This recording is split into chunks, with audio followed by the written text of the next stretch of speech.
talk a little bit about the context that when we're considering warning labels and labels of, on the bottle and other containers in Australia. There are warning labels of various sorts in different countries. In Sweden, for instance, there are 11 messages in rotation which have to be placed in large letters on print advertisements. If you buy a bottle of beer in Delhi, in India, it has in very small print sideways on the label, "Consumption of liquor is injurious to health."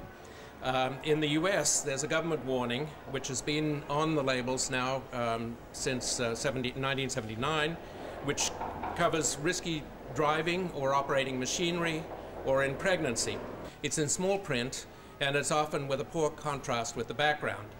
The few studies of effectiveness of alcohol warning labels are all of the US warning label, and people did read the label when it first appeared. Heavier drinkers were more likely to have seen the label, and it did start some conversations between people about problems from drinking, but there was no measurable effect on drinking behavior. So to look at other evidence on the effectiveness of warning labels in particular, it's important, I think, to look in other areas, for instance, in the area of tobacco, where there are experimental studies showing the effectiveness of warning labels, that particularly if they give concrete advice on risks and recommended behaviors, if they have changing messages so that there's a rotation of different messages, otherwise the message tends to fade into the background when you see it every time, and with graphic images that attract attention and good design. Particularly if you pay attention to the wider literature beyond alcohol, then warning labels can have an effect. But they're not a policy in themselves. They need to be part of a wider strategy about tackling alcohol problems. Apart from the issue of effectiveness, there are strong arguments for additional information on alcoholic beverage labels, which Todd's already referred to, in terms of general consumer information. Why are alcoholic beverages exempt from the usual food or beverage requirements to list ingredients and to give nutritional information? There's no good argument for that. The general principle of warning labels on hazardous commodities has been applied in countries like Australia for well over a century. That, for instance, household poisons have been labeled since the 19th century.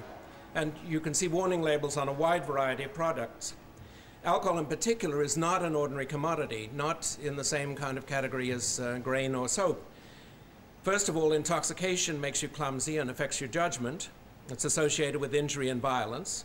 Secondly, alcohol affects most organs of the body and is a major cause of chronic illness, for instance, liver disease, pancreatitis, cancers, heart arrhythmias, and so forth.